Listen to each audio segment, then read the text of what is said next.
Welcome back.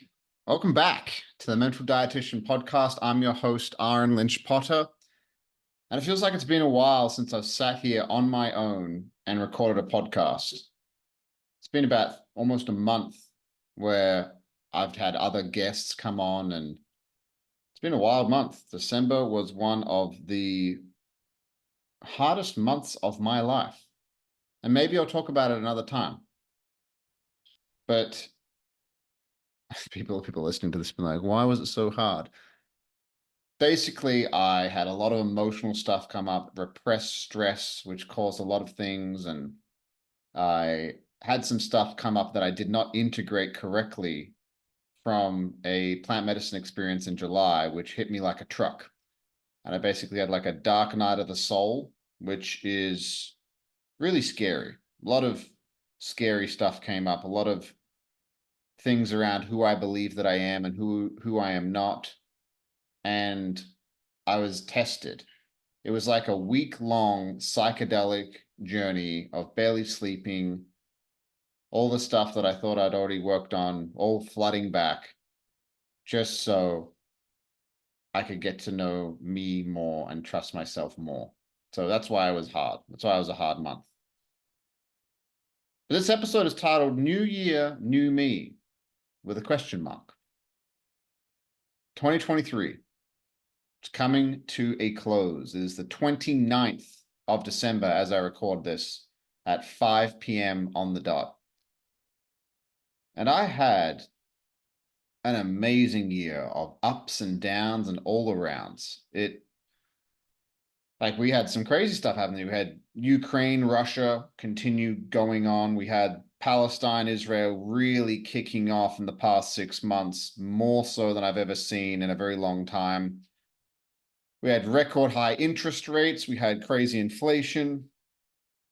We had a lot of fear, going around. But it's been like that for freaking 3 years now. 2020, 2021, 2022, 2023. It's 4 years now. 4 years of just wildness. I sat with ayahuasca for the first time this year, which obviously I didn't integrate that big experience correctly, which came up for my big week-long dark night of the soul leading into the winter solstice. And it was beautiful. It was a lot. I started coaching people. I'm getting paid to coach people now, which is something I've wanted to do for a very long time. I look forward to expanding that in 2024. I had the biggest month of income ever this year, and I also had the smallest month of income ever in my adult life, both in the same year. And it just feels like a lot of dichotomies, a lot of contrast this year of how much can you feel joy and happiness and how much can you also feel the opposite. Went to Italy with my love Lexi for almost a month, which was an amazing trip. Oh my goodness. A once in a lifetime trip that I intend on doing more than once in my lifetime.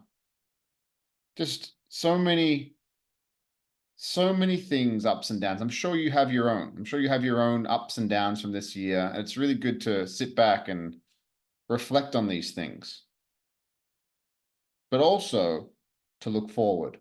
And how can 2024 be different? What can you control? What can you control? Well, that was hard for me to say. What can you control in your life to make 2024 a better year? In this episode, I really wanted to kind of talk about breaking down goals, because goals are something, I'll be honest, that have scared me. The reason why it scared me is because I've set them so many times and not hit them and didn't create systems in place and just thought that by positively thinking and having a great attitude, you'd get there, which is not true. It is simply just not true. You need to visit your goals, have plans, and aggressively work towards them, but also understand that it is a marathon, not a sprint. while sprinting as much as you can, while also simultaneously realizing that you're a human being that needs to rest and your nervous system cannot operate at 100% the entire time. That you're just not wired to do that. You're not a robot.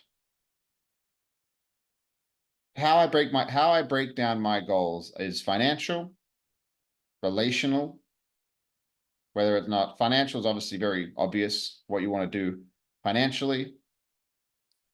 Career-wise would also be in the financial section for me, like career, financial, business. It's kind of, that's how it is for me. It might be different for you. You can maybe separate those.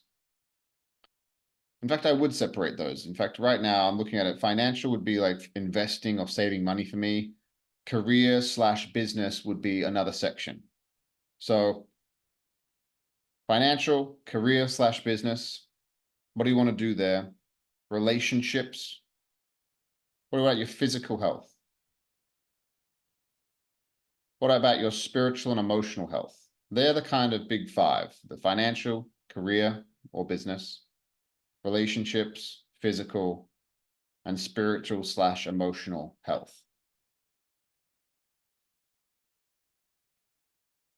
And so I wrote down some questions that I thought would be very interesting to ask yourself in each area. And the first question I wrote down, I actually rewrote them both because I like the concept of expanding and contracting, because that's kind of how life works.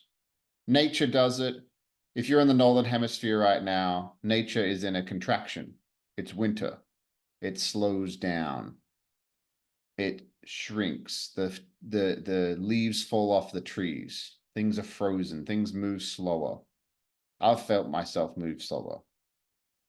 But then when we have an expansion, spring occurs, summer occurs. Life is back. Things move quicker. So the first question I actually wrote down was, what actions do I need to stop?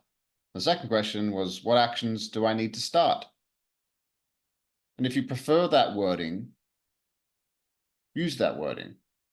But instead, I reframed the question of what actions need to contract in each one of those areas, those big five areas: financial, what actions do I need to contract? Where do I need to slow things down? Maybe it's eating out. Maybe it's spending money on an expensive car payment. Maybe it is, but for Lexi and I was spending a lot of money on groceries at like a kind of boutique grocery store, which was an insane amount of money per month. An insane amount per month. It was nuts. I finally sat down. I was like, where's all my money going? And it blew my mind. So where do I need to contract? What actions do I need to contract in my financial life, in my career or business life, within my relationships, within my physical health, and within my spiritual and emotional health? And what actions do I need to expand? I like the expansion and contraction because stopping something completely is almost impossible for a lot of people, especially if you're like a healthy human being and like, oh, I'm just going to stop eating junk food completely. Well, having ice cream every now and then is fine. It really is, because once again, you're a human being, you're not a robot. Unless you have a very strict goal, like I want to be the best bodybuilder on earth. Fair enough. But even those guys have cheat meals because, again, they're human beings. So question number one is, what actions do I need to contract? Question number two is, what actions need to expand? Question number three, how long have I known the answers to these two questions? That's an interesting question to sit with. And there's a lot of different directions I thought about that I could go there. Well, you know what you need to slow down doing, and you also know what you need to do more of. So how long have I known the answers to these questions? And for me, let's just talk about me personally, because that's the only life I've ever lived. Is some of these things, it's been a long time, which then poses the question, what part of you doesn't think you deserve the giant dreams and goals you have within each one of these arenas. And that is the compass for your work, your inner work, to sit with these things, to journal, to write, to maybe talk to a coach, to maybe talk to a therapist. Because here's the thing, we have so much fucking information, is unbelievable. Information is not the issue. A lot of you guys know my journey and know my path, but if you don't, I remember being so frustrated as a personal trainer, unbelievably frustrated at people could have the perfect plan. I was there for them 3 to 5 times a week, but nothing happened. Nothing happened. They had the perfect plan. They had all the information. They had all the resources, and they knew what they needed to do. And we live in a world which so many of us logically gaslight our emotions. They're like, well, here's the plan. Here's how you do it. So I guess it's just as simple as doing it. Technically, it is. That's where the shaming and the gaslighting from the logical sense comes into play when our limbic brain takes over, which is the emotional center of our brain, which makes decisions 80,000 times faster than your prefrontal cortex. 80,000 times faster. That's why so many plans don't work. That's why all these people going into January wanting to lose weight, to make change, the whole new year, new me. That's why I called that new year, new me ? Because it's just kind of bullshit. I've seen it for years and years and years and years. And some people will change in 2024, sorry. But a lot of people won't. And it'll just add another file in the cabinet of all the times you've tried to change your life but didn't. That's why the plan is great and you need one, but you also need to really look inwards and find out, how long have you known the answers to those two questions? And that's an uncomfortable question. It's like, well, 10 years. It's like, okay. Another question, I wrote down question number 4. What part of me doesn't think I deserve to have a great 2024? Probably the same part of you that has been shaming yourself for 10 years about not doing certain things, not going after things. I just want to give you permission that you can do it scared. You can do it full of doubt. You can do it when you don't even think you can do it. But as long as you put one foot forward, one after another, and just keep moving forward, even though it is uncomfortable, even though there is resistance. Because that's what I've seen the difference between people who are really successful and people who want to be, but never quite do it. And that's one of my biggest fears is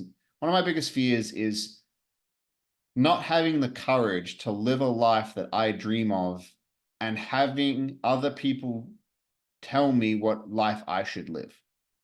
And it's actually the number one regret of the dying. There's a book, I can't remember who it's by, but it's called Top 5 Regrets of the Dying. If you Google it, if you put it on Audible, Amazon, it'll come up. And the number one regret of the dying is I wish I had have had the courage to live a life true to myself and not a life that others expected of me. And during my kind of dark night of the soul that lasted a week, I realized that a lot of my life I have lived based on what other people's expectations are, because I wanted them to like me, because I wanted to fit in, versus being who I actually am, the truest version of me, and living a life that I want and having the courage to go after it. So you want to know what my goals are? That is my goals in 2024. It's to start a business around this. It's to teach. It's to teach people how to sell. It's to teach people how to communicate. It's to teach people how to develop more of an intimate relationship with themselves. And the only way I teach that to somebody is by understanding it within myself first, which is scary. It is not easy. But the more that I explore and love all the unloved parts of myself and realize that I am worth everything on earth, I am abundance, I am all of it. But also simultaneously realizing that I'm a human being that gets hungry and grumpy and needs sleep, and to not grind myself into the dirt, and to take the rest when I need it, and to slow down when I need to, which is all kind of leads me to the point where it's just like, you have to shift your identity. If you want to make change, you have to go from a diet mindset to a lifestyle mindset. Healthy people don't do diets. I'll say that again. Healthy people don't do diets. The very term diet indicates that it is temporary. If something is temporary, just like all these people that go to the gym in January, I just want to lose this weight. When I lose this weight, then I'll go back to what I was doing before. And I've talked about it a lot. James Clear talks about it in his book, Atomic Habits. And you'll hear me say this analogy on multiple podcasts. I've said it so many times. There's two people. They're both trying to give up smoking cigarettes, right? They both get offered a cigarette. Person number one is like, no, thank you, I'm trying to quit. Person number two is, no, thank you, I'm not a smoker. Person number one, their identity is, I'm trying to quit. Diet mentality. I'm trying to quit. I am a smoker. Person number two is, no, thank you, I'm not a smoker. So when you are looking at these goals, where have you constructed stories and structures that keep you small, keep you thinking that you can't do certain things, that you can't see your abs, that you don't deserve love and an amazing relationship, that you don't deserve to be financially successful, that you don't deserve to feel peace, and that anxiety is just your life? That right there are the structures and the walls that you need to break down internally. That is the work. It is the expansion that needs to happen within so that the expansion can happen on the outside. If somebody is stuck making a certain amount of money per month, I know it's because that's all they believe that they are worth. Now, we should never tie our worth to money because that's not what it's about. But if somebody is frustrated for years and years with a certain level, they think that that's all they're worth. There's some part of them that needs to explore why that's all they think they're worth. Just like anything in life, whether it's how you look, whether it's the friendships and relationships you have, whether or not it's the relationship with your mom or your dad or your spouse or whoever, there's limiting things that keep us stuck in certain positions where sometimes they keep us stuck for such a long time that we just accept it. Don't accept that. Make 2024 different. Look inwards so you can expand your life on the outside. Happy New Year. Go fucking crush 2024 because I know that you can. I know that I can. I know that we can. Love you guys. We'll talk to you next year.